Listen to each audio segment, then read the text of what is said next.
जय श्री कृष्णा। बहुत सारे लोग भ्रम में रहते हैं कि हम किसकी पूजा करें। हिंदू धर्म में बहुत सारे देवी देवता हैं, आखिर पूजा किसकी करें? इसी समस्या का समाधान स्वयं भगवान ने भगवत गीता में किया है। हम लोगों की समस्या ये है कि हम कभी पढ़ने का प्रयास नहीं करते हैं। भगवत गीता में ये स्पष्ट लिखा है कि हमें किसका पूजन करना चाहिए। प्रभु के श्री चरणों में प्रणाम करते हुए मैं कुछ श्लोकों के माध्यम से प्रयास कर रहा हूँ कि भगवत गीता का यह संदेश आप लोगों तक भी पहुँच जाए। जैसा हम जानते हैं, भगवान श्री कृष्ण भगवत गीता में अर्जुन को उपदेश कर रहे हैं। अन्य देवताओं के विषय में भगवान ने क्या कहा है, यह हम देख लेते हैं। सर्वप्रथम भगवत गीता में अध्याय 9 श्लोक 23 में भगवान ने अर्जुन से इस प्रकार कहा है। हे कुंती पुत्र, जो लोग अन्य देवताओं के भक्त हैं और उनकी श्रद्धापूर्वक पूजा करते हैं, वास्तव में वे भी मेरी ही पूजा करते हैं, किंतु वे यह त्रुटिपूर्ण ढंग से करते हैं। इस प्रकार यहाँ पर भगवान अर्जुन से कह रहे हैं कि अर्जुन, जो लोग देवी देवताओं की पूजा करते हैं वो त्रुटिपूर्ण हैं। इसके उपरांत भगवान श्लोक नंबर 25 में एक बार फिर से देवताओं के बारे में कहते हैं। क्या कहते हैं? जो देवताओं की पूजा करते हैं वे देवताओं के बीच जन्म लेंगे।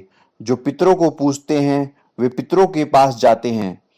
जो भूत प्रेतों की उपासना करते हैं वे उन्हीं के बीच जन्म लेते हैं, और जो मेरी पूजा करते हैं वे मेरे साथ निवास करते हैं। यहाँ पर आप देख सकते हैं कि इन दोनों श्लोकों में भगवान ने देवताओं की पूजा को त्रुटिपूर्ण बताया है। उदाहरण स्वरूप हम इसे ऐसे समझ सकते हैं जैसे सरकार में एक प्रधानमंत्री होता है एवं बाकी सब मंत्री होते हैं। मंत्री तो सारे देवी देवता हैं, या हम ये कह सकते हैं कि सारे देवी देवता भगवान की शक्ति के अंग हैं और वे सभी भगवान की शक्ति द्वारा नियंत्रित हैं। अर्थात भगवान तो प्रधानमंत्री हैं, जबकि अन्य देवी देवता मंत्रीगण हैं। स्वयं श्री कृष्ण ही भगवान हैं। तो जब हमें पूजा करनी है तो स्वयं भगवान की जाए, प्रधानमंत्री की जाए। हम मंत्री की पूजा क्यों करें?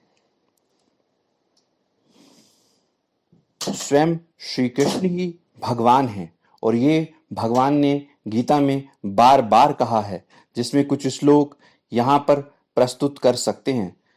श्लोक नंबर 20 अध्याय 10। श्लोक नंबर 20 अध्याय 10।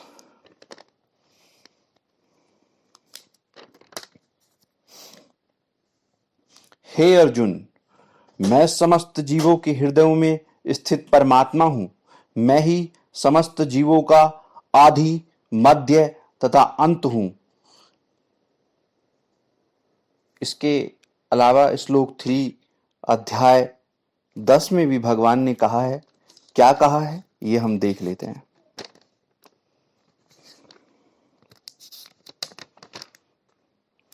जो मुझे अजन्मा अनादि समस्त लोकों के स्वामी के रूप में जानता है, मनुष्यों में केवल वही मोह रहित और समस्त पापों से मुक्त होता है।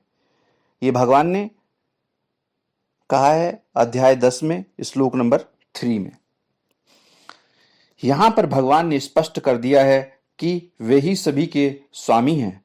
व्यास द्वारा रचित श्रीमद् भागवत पुराण में भी यही कहा गया है कि श्री कृष्ण ही भगवान हैं। अब भगवान अपने भक्तों का कैसे ध्यान रखते हैं, इसको स्पष्ट करने के लिए कुछ श्लोक यहां पर प्रस्तुत करते हैं। सर्वप्रथम पहला श्लोक अध्याय 9 श्लोक 22। अध्याय 9 श्लोक 22 में हम चलते हैं। भगवान ने अपने भक्तों के बारे में क्या कहा है, वे अपने भक्तों की रक्षा किस तरीके से करते हैं, इसके बारे में भगवान ने कहा है। क्या कहा है? जो लोग अनन्य भाव से मेरे दिव्य स्वरूप का ध्यान करते हुए निरंतर मेरी पूजा करते हैं, उनकी जो आवश्यकताएं होती हैं उन्हें मैं पूरा करता हूं, और जो कुछ उनके पास है उसकी मैं रक्षा करता हूं। इसके उपरांत अध्याय 9 में ही श्लोक 26 में भी भगवान ने कहा है, क्या कहा है कि कोई भक्त उनकी पूजा कैसे कर सकता है, इसके विषय में बता रहे हैं। यदि कोई प्रेम तथा भक्ति के साथ मुझे पत्र, पुष्प, फल या जल प्रदान करता है तो मैं उसे स्वीकार करता हूं। भगवान ने बहुत साधारण सी चीजें कही हैं यहां पर। आप सिर्फ भगवान को क्या दे सकते हैं? प्रेम से और भक्ति से। क्या? पत्र, पुष्प, फल और जल। इतना ही भगवान के लिए काफी है। इसके अलावा श्लोक नंबर 31 में, श्लोक नंबर 31 में, अध्याय 9 में भगवान ने क्या कहा है, इसके बारे में भी देख लेते हैं।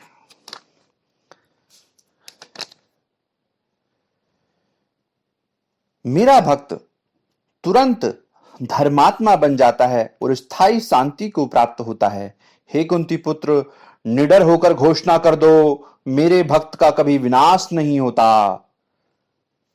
भगवान ने कितनी बड़ी बात कही है यहां पर कि मेरे भक्त का कभी विनाश नहीं होता।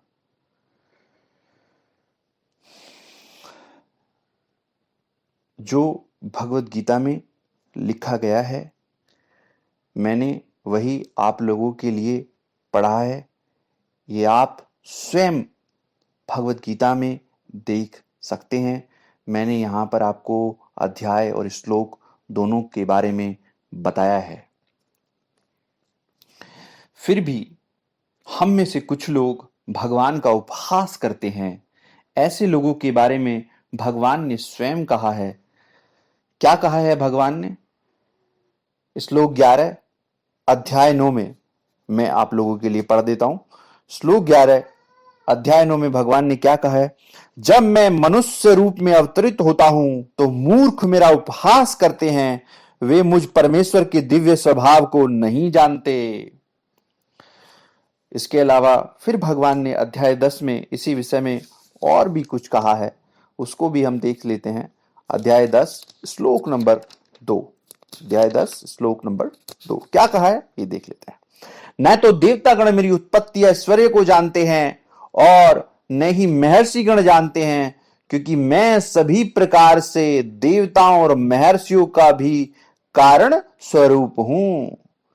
कि मैं सभी प्रकार से देवताओं और महर्षियों का भी कारण स्वरूप हूं। और अंत में अर्जुन भगवान के लिए क्या कहता है, ये भी मैं आप लोगों के लिए प्रस्तुत कर देता हूं। श्लोक 15 अध्याय 10। श्लोक 15 अध्याय 10 क्या कहते हैं, ये हम देख लेते हैं। अर्जुन भगवान के लिए कह रहे हैं,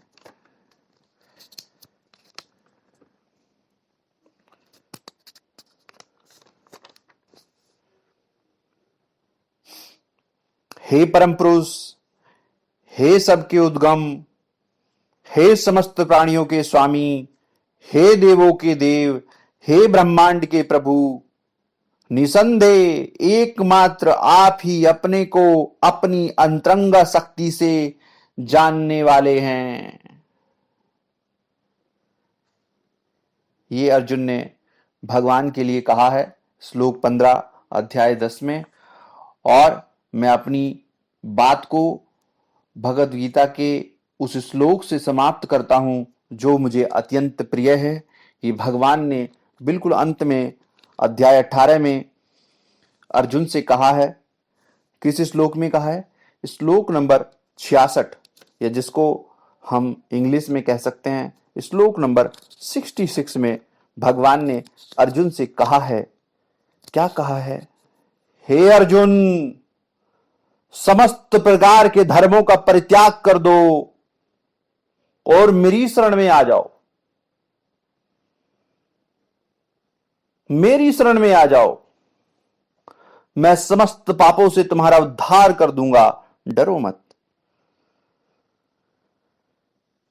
इस श्लोक के साथ मैं अपनी वाणी को विराम देता हूं। मैं आशा करता हूं कि शायद आप लोगों का जो भ्रम है कि हमें किसकी पूजा करनी चाहिए, ये संभवतः समाप्त हो गया होगा। धन्यवाद। जय श्री कृष्ण।